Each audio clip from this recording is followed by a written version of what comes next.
Bonsoir à tous, je vous souhaite la bienvenue pour partager avec nous ce premier Hangout de l'année 2014 avec le président du CNES, Jean-Yves Le Gall. Bonsoir Monsieur Le Gall. Bonsoir. J'en profite évidemment au nom de toute l'équipe web du CNES pour vous adresser nos meilleurs vœux pour cette année spatiale qui s'annonce, je crois, assez enthousiasmante. Si j'en juge à la fois par les vœux que vous avez adressés, Monsieur Le Gall, ce matin à la presse, mais aussi à la nature des questions que nos blogueurs nous ont déjà adressées depuis ce matin. Et c'est ce qu'on va voir dans un instant. Alors ce matin, justement, vous nous avez dressé un bilan 2013 et puis dévoilé votre cap et vos enjeux pour 2014. Quel est le rôle du CNES dans un contexte qui est aujourd'hui de plus en plus concurrentiel? Quels sont les enjeux auxquels il va falloir répondre, notamment sur Ariane 6 et dans la perspective de la conférence ministérielle de 2014? Quels sont les moyens du CNES pour répondre à ces objectifs? Voilà, ce sont quelques-unes des questions que nous vous poserons dans quelques instants. Mais avant de vous donner la parole, je vais demander à chacun des blogueurs présents parmi nous de bien vouloir se présenter. Alors, on va commencer par Erwan. Bonjour Erwan. Bonjour. Eh bien, écoutez, je m'appelle Erwan Seignerin, je suis un jeune journaliste en Guyane, dans un journal local qui est sur Internet. Et bien sûr, en Guyane, on ne peut pas passer à côté de l'activité spatiale. Donc, on fait des rapports assez réguliers dans notre journal sur ce qui s'y passe et l'implication du CNES et du CSG, bien sûr, sur l'économie, principalement sur l'économie guyanaise, mais pas seulement. Et donc, j'aimerais voilà, question, Monsieur Le Gall, sur l'avenir 2014, mais les années qui viendront ensuite, concernant le CNES et la Guyane. Voilà. Merci beaucoup, Erwan. Alors, on passera à Guilhem dans un instant. On passe au deuxième Guilhem, qui est Guilhem Pénan. Oui, bonjour, bonne année à tous, et merci de nous accorder un peu de votre temps, Monsieur le Président. Donc, mon nom est Guilhem Pénan, je suis un doctorant et chercheur en relations internationales. Et je suis également blogueur donc sur un blog qui s'appelle De la Terre à la Lune, qui est membre de l'Alliance Géostratégique, une plateforme, un regroupement de différents blogs intéressés par les questions de relations internationales, ainsi que par les questions de défense et de sécurité. Donc, j'en profite d'ailleurs pour les saluer, puis bon, j'espère qu'on aura un échange intéressant. Merci encore. Alors, on a beaucoup de mal à vous entendre, Guilhem. Il faudra vraiment parler un peu plus fort et peut-être un peu plus distinctement. Ah, bon, désolé, mais bon, je ferai attention. D'accord. And it's a great pleasure to have Remco with us, coming from Netherlands. He's a big space enthusiast, and I think he has a whole European online community behind him, so that's why he will speak in English. Welcome, Remco. Maybe you will introduce yourself. Yeah, certainly.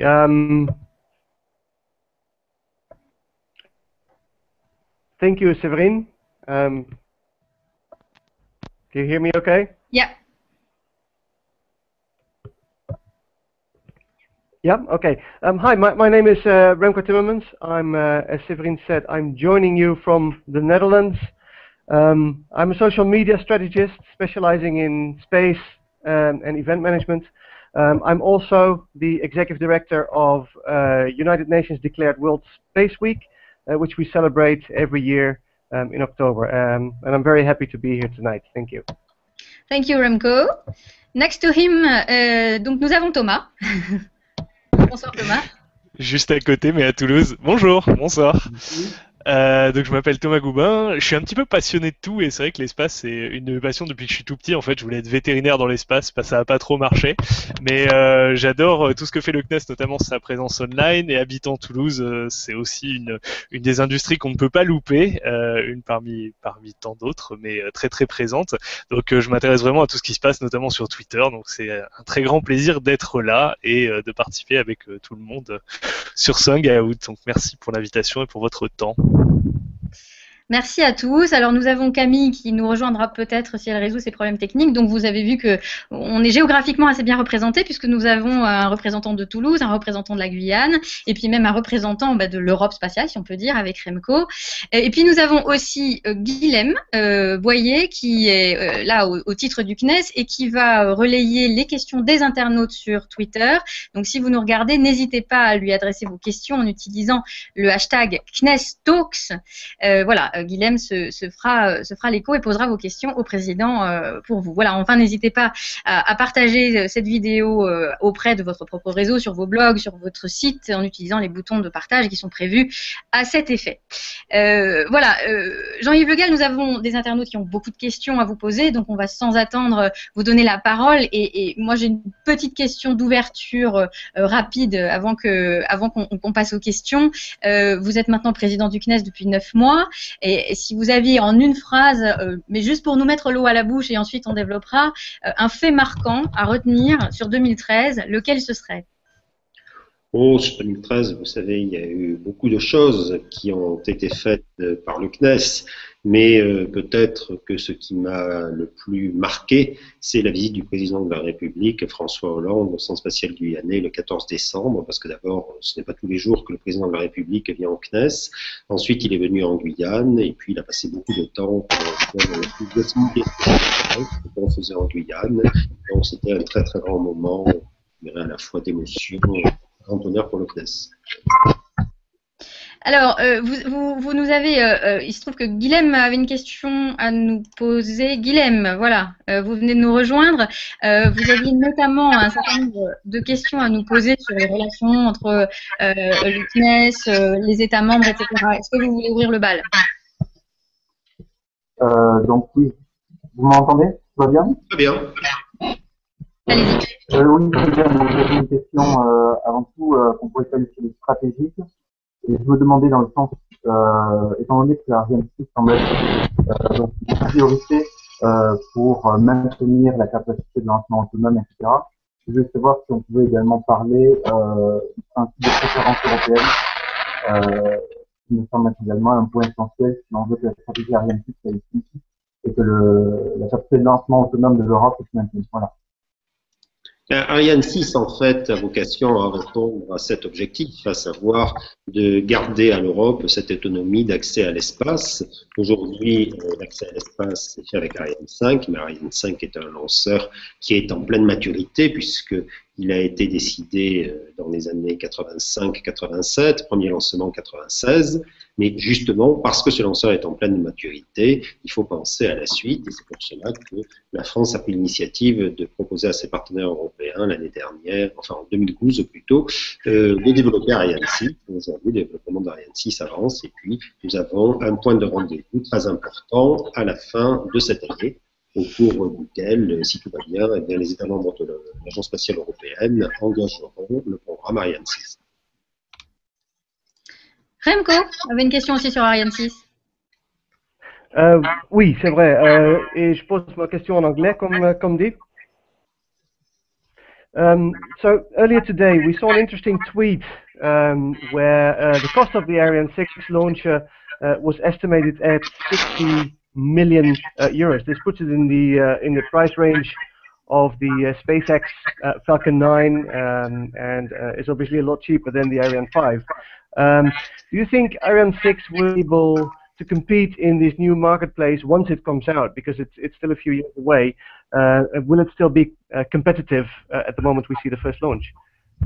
No, I think that today the objective that we have is to have a launch price of Ariane 6 of 70 million euros, 70. And today, of course, there is a price tag which is given by SpaceX. But when we discuss with our customers, we clearly see that the real prices are much higher than what they say. And I'm very confident that in the next 10 years, starting in 2020, Ariane 6 will be quite competitive. Une petite question pour préciser les choses sur Ariane 6, parce que vu de l'extérieur, le paysage spatial européen est forcément un peu compliqué pour le public. Est-ce que vous pouvez nous préciser quel a été le rôle du CNES, ce qu'il doit être, et s'il doit y avoir des jalons importants, parce qu'on va forcément parler, je pense, de la conférence de fin décembre, de décembre 2014, mais au niveau du CNES et au niveau de la France, quel est le rôle particulièrement qu'on doit jouer?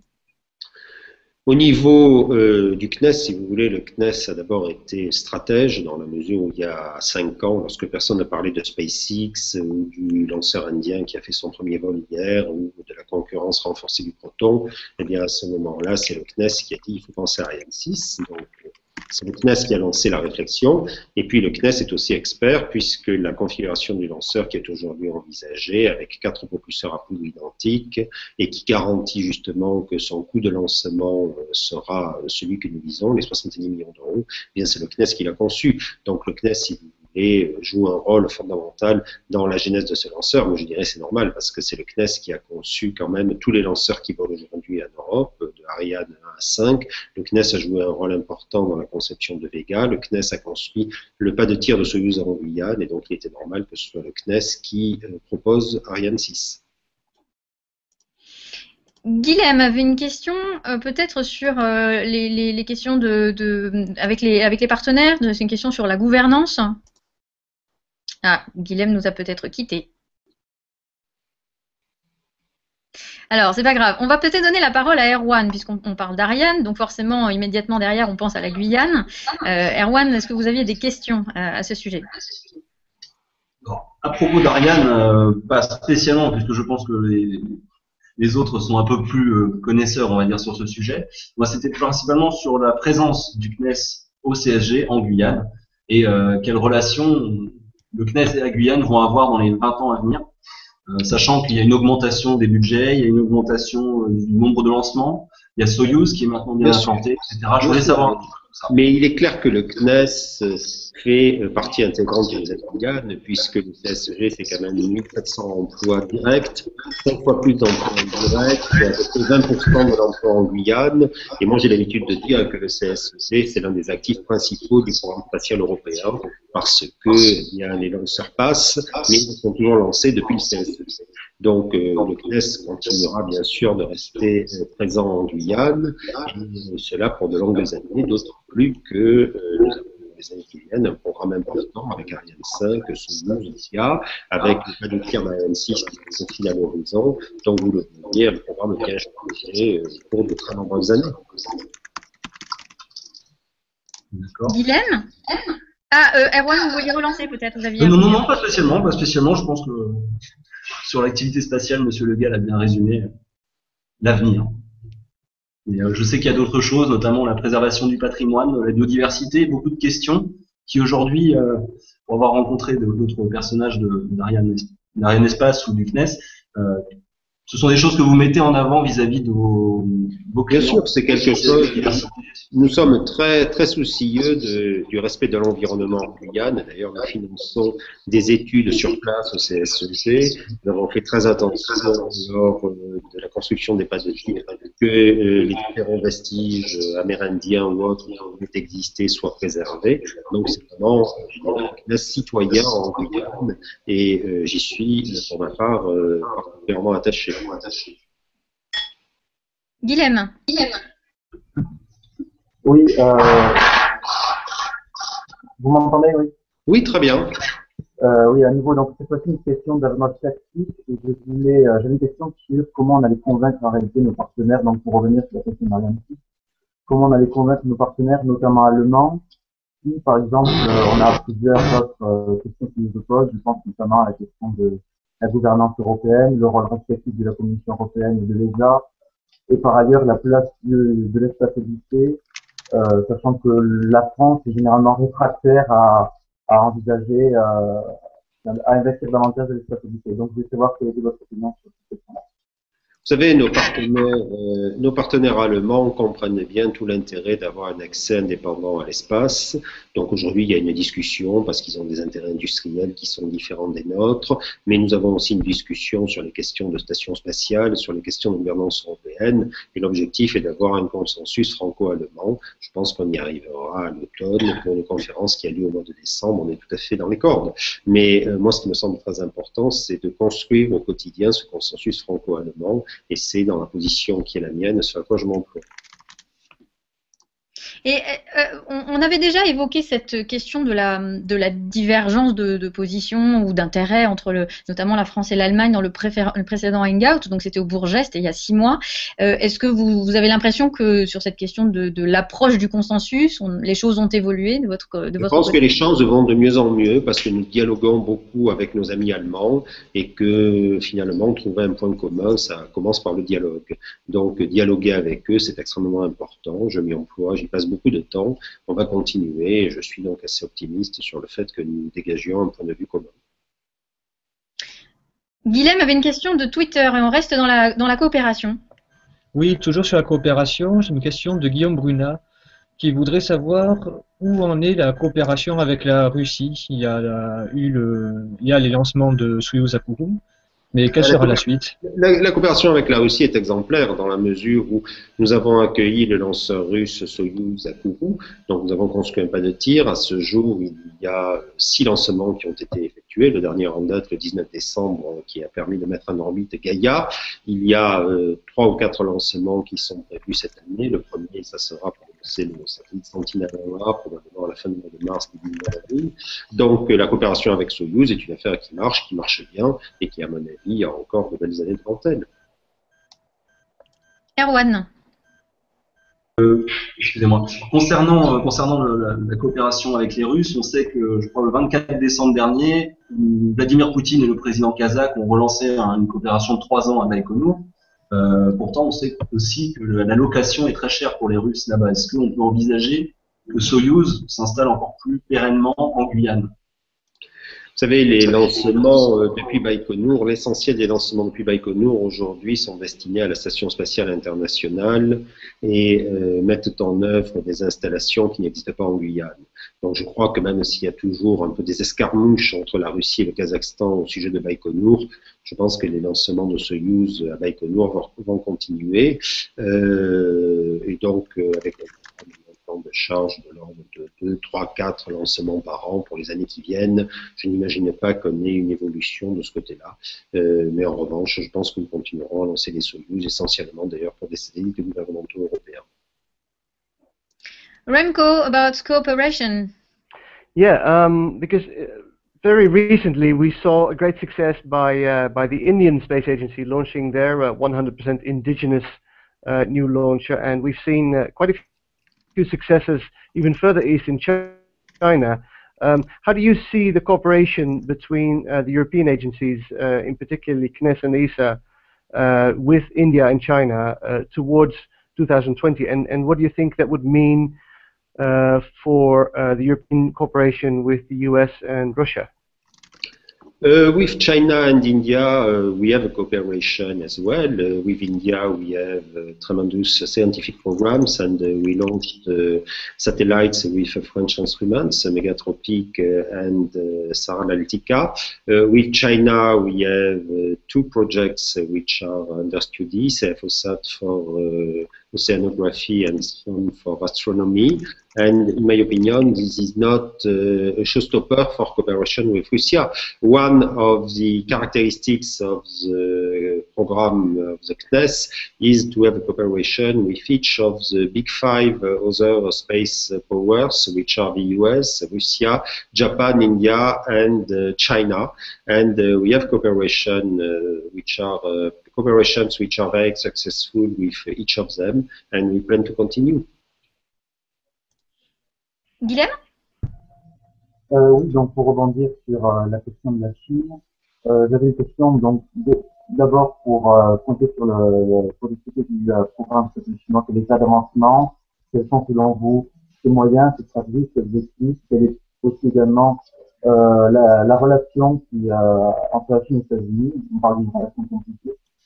Et enfin, au niveau plus européen, je me demandais s'il n'y avait pas, étant donné qu'il n'y a pas de coordination entre les différentes entités européennes, l'ESA, la France, la Chine, etc., l'Allemagne et la Chine, je me demandais s'il n'y avait pas des risques de doublons et que finalement il y ait peut-être des transferts de technologies cachées qui puissent s'installer et qu'on n'arriverait pas à gérer.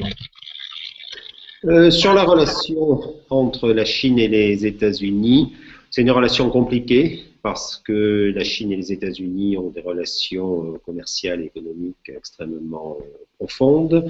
Et en même temps, sur les questions de sécurité, les États-Unis sont particulièrement attentifs à ce que font les Chinois.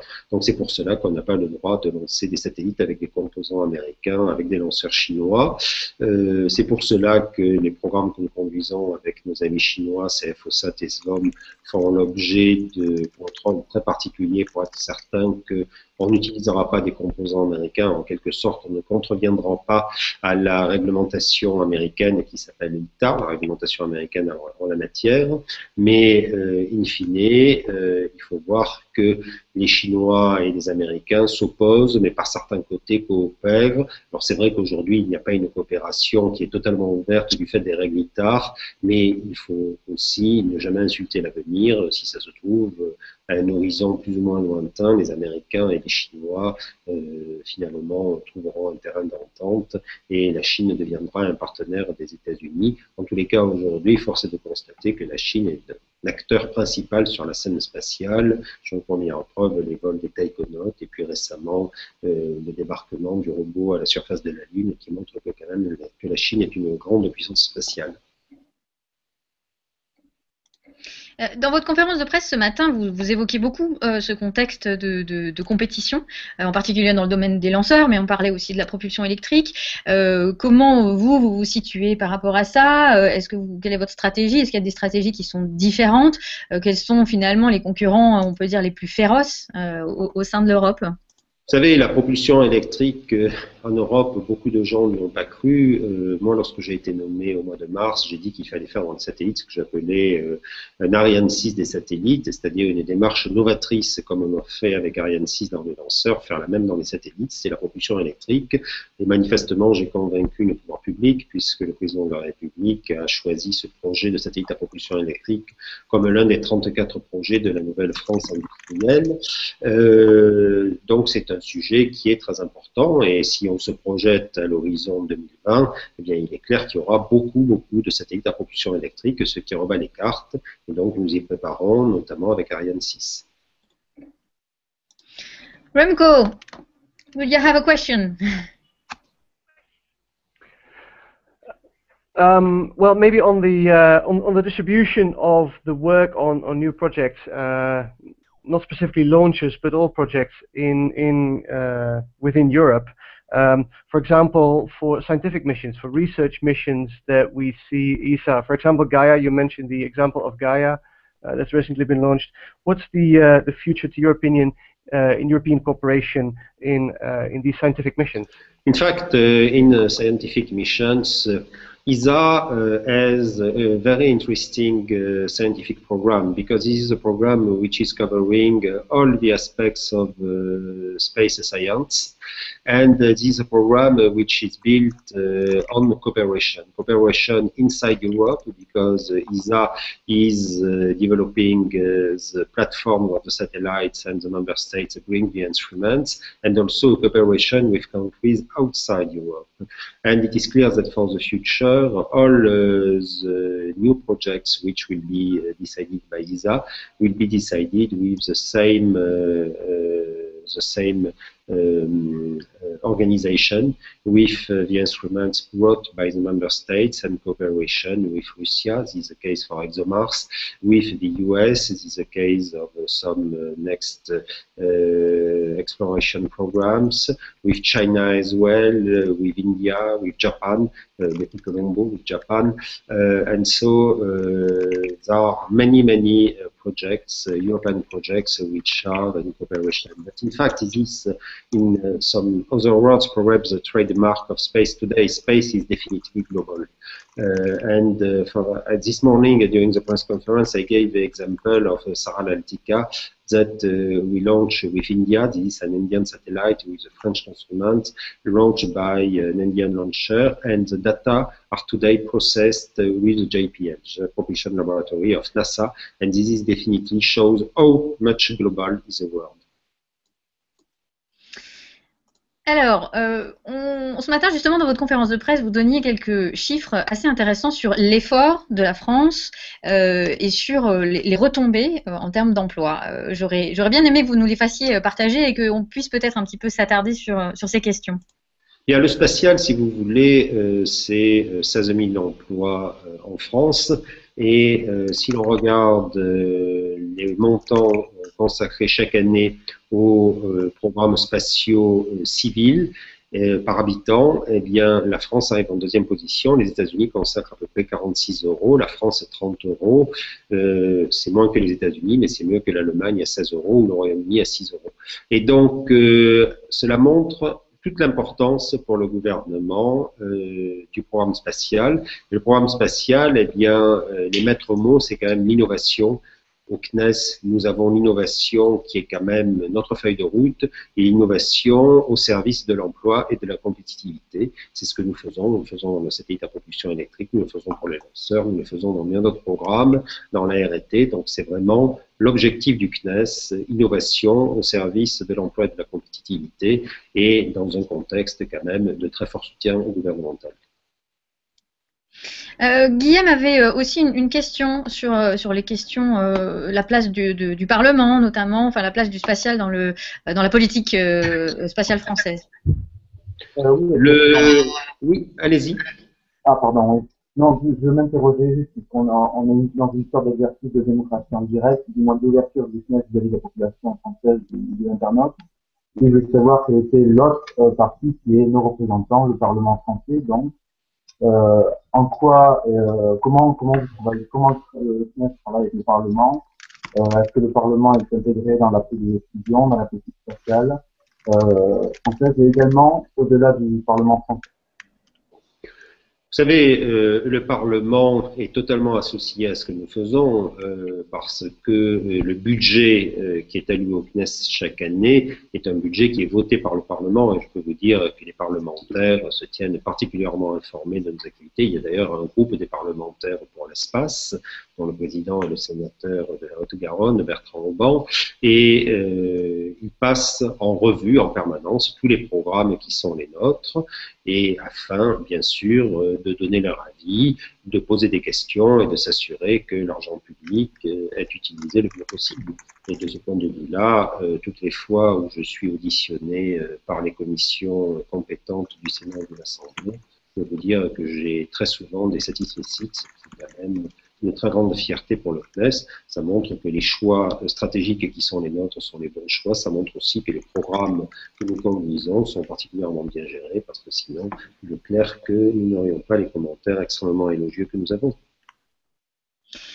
Alors Camille, qui n'a pas pu nous rejoindre pour des problèmes techniques, nous demandait également à une échelle européenne, mais aussi plus spécifiquement française, quelles étaient les relations du CNES avec le programme Horizon 2020 et peut-être vous pouvez nous rappeler un petit peu à nos internautes ce qu'est le programme Horizon 2020. Le programme Horizon 2020, c'est un effort consenti par l'Union européenne et par le biais de la Commission européenne de plusieurs milliards d'euros pour aider justement l'innovation, la recherche.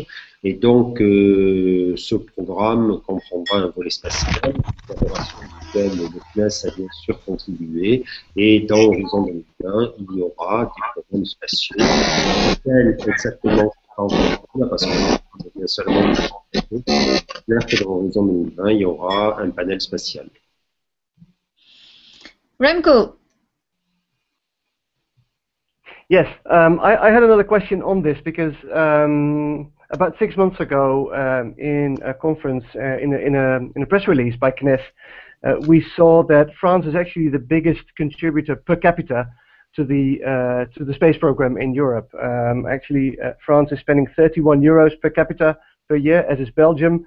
Germany 17 euros, the UK 6 euros, and I'm afraid to say that the Netherlands is at the bottom with less than 5 euros per person per year that is being spent on the European space program. How do you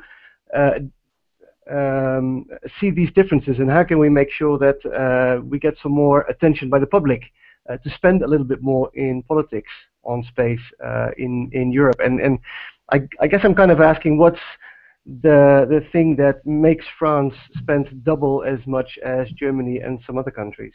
No, these were just the way I explained in French, but you probably didn't understand. This is because there is very high political interest and support to space in France by the parliament, by the government, and this is why, as a matter of fact, the annual contribution per capita in France is about twice the one of Germany, and let us say 5 more the one of UK. But this is because there is a strong tradition of political support to space. Guillaume, une question de Twitter. Oui, une question de Guillaume Brunat qui voudrait savoir comment pourrait-on interpréter la restructuration d'acteurs du spatial comme EADS? Est-ce que c'est un symptôme d'un ralentissement économique? Non, je ne crois pas que ce soit le symptôme d'un ralentissement économique. Je crois que EADS a des actionnaires. D'ailleurs, EADS maintenant s'appelle Airbus Group. EADS, donc Airbus Group a des actionnaires qui ont demandé un important niveau de rentabilité, ce qui est logique. Je ne sais pas si vous avez des actions de Airbus Group, mais je pense que si vous en avez, vous serez intéressé à ce que cette rentabilité soit maximale. Et à partir de là, le management s'organise et considère qu'il y avait probablement des facteurs d'économie à faire entre la branche défense et la branche espace. C'est pour ça qu'elles ont été rapprochées pour constituer Airbus Defence and Space. Moi, je crois que ça va dans le sens de l'amélioration de l'efficacité des sociétés et je n'y vois que des avantages. Alors après, bien sûr, c'est toujours pareil. On est très satisfait d'une évolution globale. Parfois, lorsque les gens sont touchés dans leur vie quotidienne, ils sont moins satisfaits. Mais ça, c'est, je dirais, la loi du fonctionnement des sociétés. Mais globalement, je pense qu'il faut saluer le renforcement d'un acteur industriel aussi important que Airbus Group en Europe. Alors, puisqu'on parle de l'industrie, on avait une question de Thomas qui nous a quittés aussi pour des problèmes techniques, qui demandait quel était le positionnement du CNES par rapport à des nouveaux acteurs, et notamment comme SpaceX. SpaceX, vous savez, c'est un nouvel acteur, un nouvel industriel du spatial. Bon, il n'est pas si nouveau que ça. SpaceX a quand même été créé au début des années 2000 par Elon Musk, donc la société a déjà plus de 10 ans d'existence. SpaceX, c'est une nouvelle façon de faire du spatial. C'est un nouveau lanceur, donc ils ont, si j'ai bien compris, un autre lancement prévu ce soir. Et donc, ça nous oblige à nous remettre en question. Et d'une certaine façon, Ariane 6, c'est la réponse à SpaceX. Erwan. Ah, Erwan. Oui, Voilà. excuse-moi. Je me demandais justement, est-ce que les pas de tir bianiques pourraient Les pas de tir, pardon. Excusez-moi.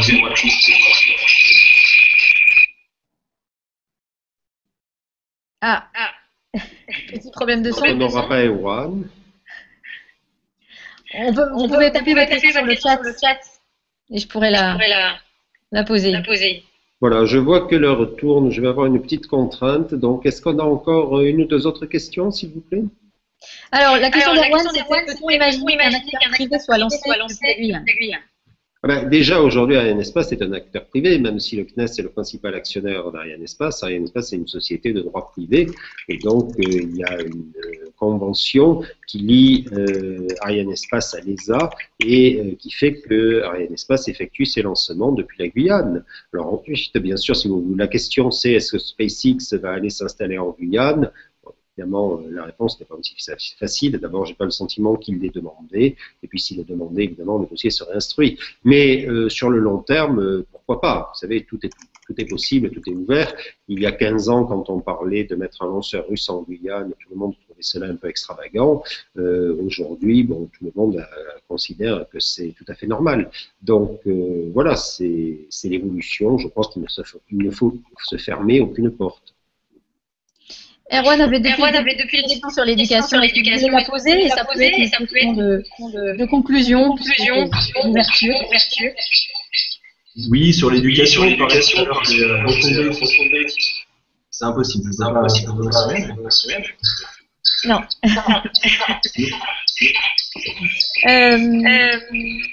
Bon, alors je vous propose, sauf est-ce que Remco, encore une question, idem? Yeah, I actually have a question about the previous subject on the private enterprises. In Europe, we have this company called Copenhagen Suborbitals, and I'm wondering what your opinion is on their chances. Which company? Copenhagen Suborbitals. It's a private company that is building its own very small launcher. Yes, I read something about that. I do not know if they already got successes. I don't think so, but I think that it is quite refreshing to see space companies which are growing up everywhere in Europe, and even if they are not really successful, they could merge, or after that they could find some support. But I think that it is a good point to have private companies interested in space everywhere in Europe, because it creates a kind of momentum, and it shows how much space is interesting for European engineers. Merci beaucoup. Je pense qu'on va conclure cette rencontre-là. Je remercie évidemment M. Le Gall d'avoir pris le temps. Merci à tous les blogueurs qui nous ont regardés et interagi via Twitter. Merci à Guylaine qui fait des internautes qui a préparé. Et dans les minutes qui viennent, vous allez pouvoir revoir et partager cette vidéo. Merci à tous et surtout, restez connectés.